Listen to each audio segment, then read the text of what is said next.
semangat. Assalamualaikum warahmatullahi wabarakatuh. Waalaikumsalam warahmatullahi wabarakatuh. Selamat pagi. Pagi. Bagaimana kabarnya hari ini? Alhamdulillah luar biasa. Tetap semangat. Allahu Akbar. Alhamdulillah pada pagi hari ini Bapak bisa masuk lagi ke kelas untuk memahami tentang pelajaran yang sebelumnya. Pelajaran sebelumnya kita mengenal yang namanya apa sih kecerdasan artifisial ataupun berpikir secara komputasional. Nah sekarang sebelum kita belajar memahami lebih jauh, kita buka dulu dengan baca ayat basmalah bersama-sama. Bismillahirrahmanirrahim. Bapak absen terlebih dahulu ya. Dedana, Dima. Demai, Hadir Pak. Delia, hadir semua ya. Alhamdulillah. Semangat hari ini semuanya masuk, semangat semuanya udah pada sarapan. Sudah. Alhamdulillah, jangan sampai kita berangkat sekolah walaupun ada MBG tetap harus sarapan supaya tidak lemas. Sekarang Bapak akan memahami atau menjelaskan tentang etika kecerdasan artifisial. Kan kita udah mengenal apa sih yang namanya berpikir komputasional, berpikir secara AI. Kemarin udah dijelaskan berbagai macam fitur, berbagai macam situs-situs yang bisa kita pakai. Nah sekarang gimana caranya kita menggunakan yang namanya etika kecerdasan artifisial? Nah sebelum itu harusnya nanti tuh Bapak kasih gambar yang mana real, gambar yang mana fake ataupun palsu dan asli. Sekarang sangat berbahaya, bahkan ketika kita melihat berita gak bisa kita telan secara langsung kita telan matang-matang, akan tetapi dilihat terlebih dahulu benar apa enggak sih itu beritanya. Bahkan sekarang itu banyak sekali berita-berita hoax yang menurut kita seperti berita asli. Makanya sekarang harus bisa memahami bagaimana etika tentang kecerdasan artifisial. Nah, ada yang namanya deepfake. Apa sih deepfake itu? Adalah teknologi manipulasi video dan dunia yang menggunakan kecerdasan buatan. Jadi terlihat asli, terlihat nyata, padahal bukan asli. Nah, sekarang itu banyak di dunia maya, di media, kita sebagai anak sekolah, kita sebagai anak harapan orang tua kita, bahkan harapan bangsa, harus benar-benar belajar dengan sebaik-baiknya, apalagi di zaman era digitalisasi ini. Nah, yang pertama, bagaimana tujuan pembelajaran untuk hari ini? Pertama itu kita akan memahami tentang konsep dasar etika KA atau kecerdasan artifisial dan cari penggunaan teknologi secara bertanggung jawab, aman dan adil dalam konteks pendidikan. Nah, yang pertama, mengapa etika KA penting di abad 21 ini? Nah, Bapak sudah buat rangkumannya. Penerapan kecerdasan artifisial telah meluas, menjangkau aspek-aspek krusial dalam kehidupan kita. Kemudahan ini datang dengan tanggung jawab besar karena adanya potensi risiko yang tidak bisa diabaikan. Bahkan sekarang kalau misalkan kita melihat mau makan atau cari makanan aja tidak usah perlu capek-capek datang ke pasar, ke warung. Dengan menggunakan HP banyak sekali aplikasi, bisa Shopee Food, Google, Grab dan sebagainya, GoFood. Gampang tiba-tiba makanan ada yang mengantarkan. Bahkan sekarang pun kita mau cari pakaian yang bagus, nggak usah ke pasar ya dia. Iya. Sekarang itu malah nggak usah. Ngapain capek-capek? Tapi kelemahannya di mana? Ada yang tahu? Kalau misalnya kita beli pakaian di online nih deh, kelemahannya apa? Ukurannya. Bahannya. Kalau kemudahannya, Mudahannya bisa kemana-mana. gak usah kemana-mana, instan. Tidak perlu capek duduk di rumah, tinggal klik pengen ukuran apa, tapi kita tidak bisa mengukur badan kita sendiri. Mau gak mau apa yang dipesan, yang dikirim oleh si pengirimnya itu udah jadi milik kita, dan mau benar, mau rusak ataupun mau apa ya mau gak mau itu menjadi risiko kita. Nah, yang pertama, ketika kita mengapa pentingnya sekali di abad 21 ini, pertama tentang kesehatan, diagnosis penyakit dan pengembangan obat berbasis data presisi. Jadi sekarang mah cari obat-obatan itu juga ada untuk di KA ini. Terus transportasi sekarang nggak punya motor nggak usah bingung, nggak usah nyari angkutan umum sekarang, bisa klik dengan yang namanya aplikasi Gojek ataupun Grab dan sebagainya. Terus ada lagi yang namanya lingkungan, cuaca dan sebagainya. Kita bisa ngeklik.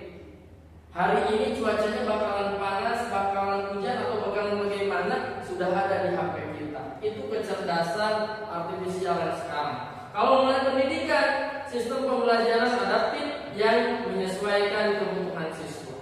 Sekarang lebih mudah, lebih gampang. Makanya sekarang itu kita lebih senang belajar dengan berbagai macam yang namanya media. Nah, yang selanjutnya ada 4 pilar etika KA global. Apa saja sih? Yang pertama harus transparansi, keterbukaan sistem. Jadi sebelum kita menggunakan berbagai macam aplikasi, berbagai macam KA, harus memahami tentang keterbukaan sistemnya terlebih dahulu. Jangan asal memakai, jangan asal dilihat segala macam, ketika klik ini segala macam, khawatir apa saja yang memiliki data-data pribadi kita malah membahayakan diri kita sendiri. Yang kedua, akuntabilitas, tanggung jawab. Sebagai siswa harus bisa bertanggung jawab. Salah satunya penggunaan HP. Di rumah punya HP? Punya. Kalau lihat pada punya laptop. Udah hebat sekarang, anak-anak kelas 5 aja udah pada pegang laptop sekarang. ANBK, iya benar. Nah, ketika kita melihat di depan kita punya HP, di depan kita punya laptop, bagaimana kita penggunaannya dengan bijak. Yang selanjutnya keadilan, non diskriminatif. Terus yang selanjutnya privasi dan keamanan, perlindungan data. Tadi yang Bapak bilang, jangan sampai kita menggunakan data secara asal-asalan. Kita pakai yang namanya aplikasi-aplikasi lain, situs-situs lain dengan berbagai macam data privasi kita.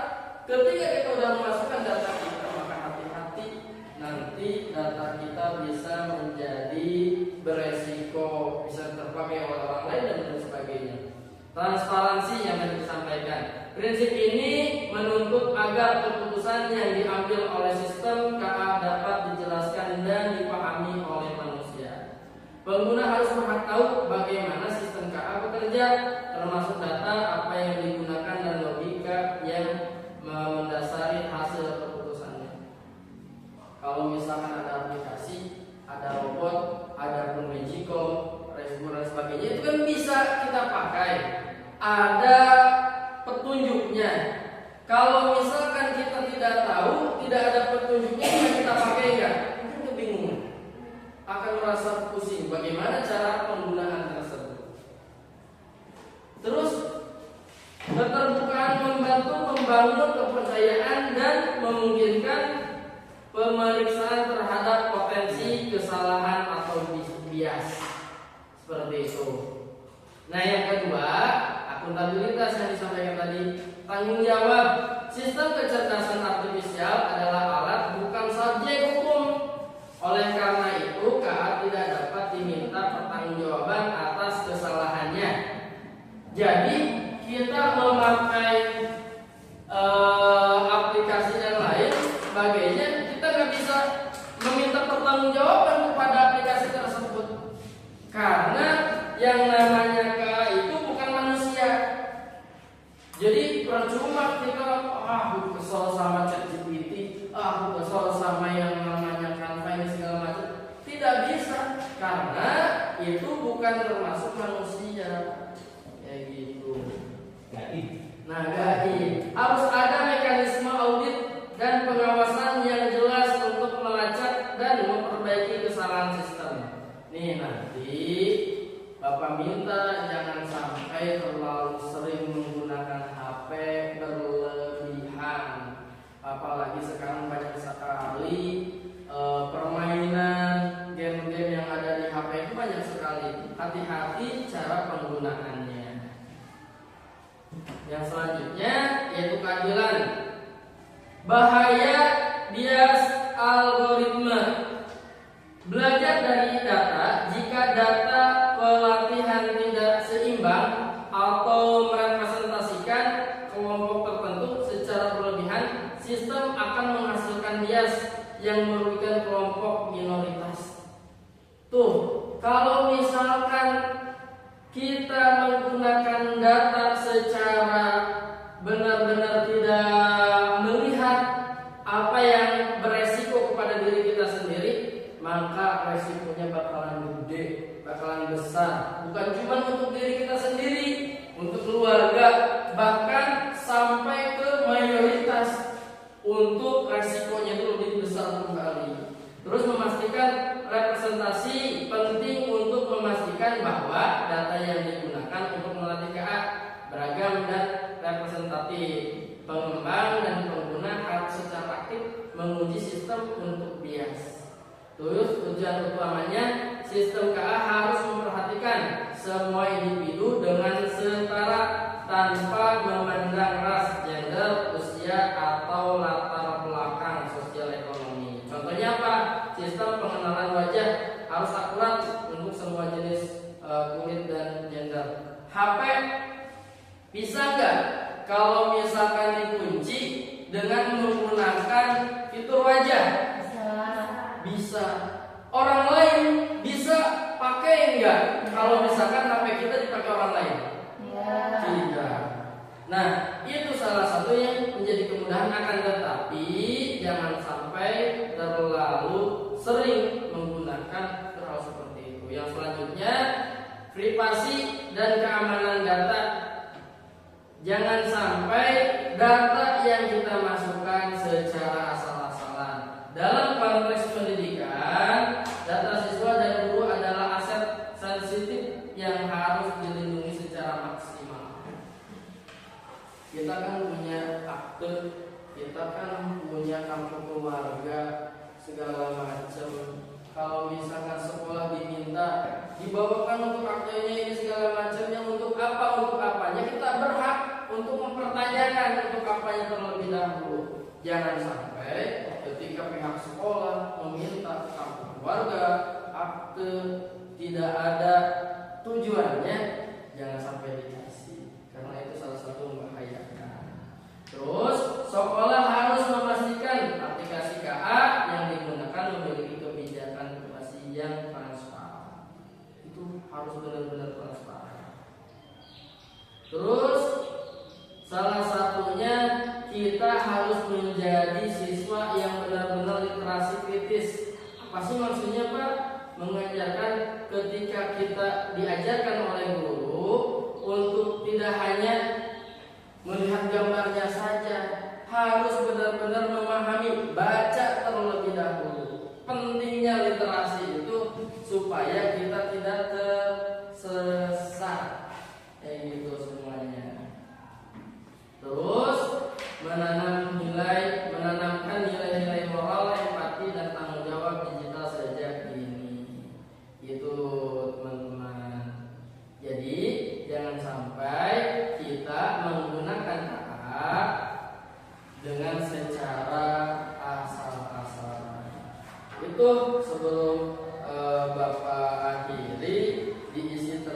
terlebih dahulu untuk LKPD-nya ya. Ini isi ya. Iya, Bapak kasih waktu 2 jam ya. Dikerjakan. 4 menit lagi Pak. Dilanjut aja, jangan di stop ya. Dilanjut. Nah, Ada Bapak. itu dia edit aja.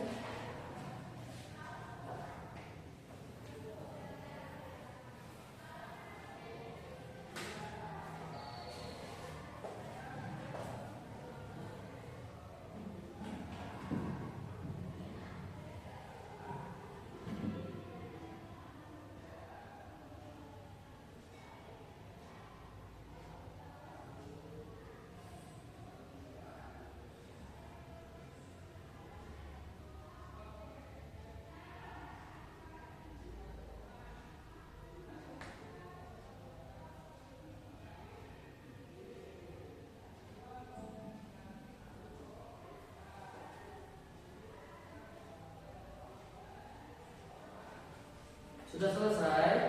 Belum. Belum.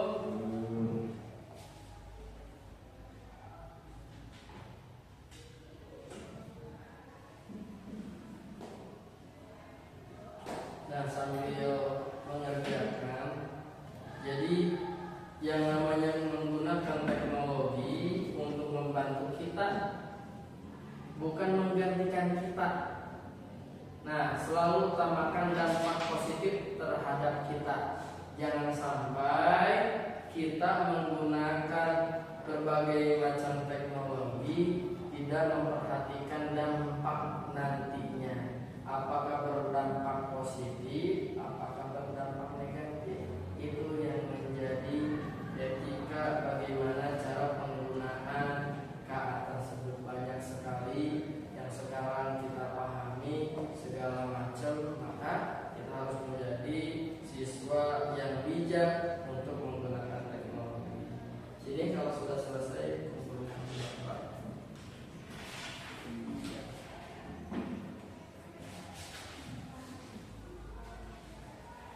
Jadi mengerti tentang bagaimana etika penggunaan KA. Ini Pak. Jadi bahayanya ada bahayanya ada? Banyak. Tapi untuk kemudahan kita banyak? Ada kemudahannya, ada kesulitan dan segala macamnya, dampaknya juga bakalan ada. Itu nanti Bapak lanjutin lagi pekan depan mengenai tentang pembelajaran coding ini. Kita cukupkan dengan membaca ayatul hamdalah bersama-sama. Alhamdulillahirabbil alamin. Assalamualaikum warahmatullahi wabarakatuh. Waalaikumsalam. Dikit lagi.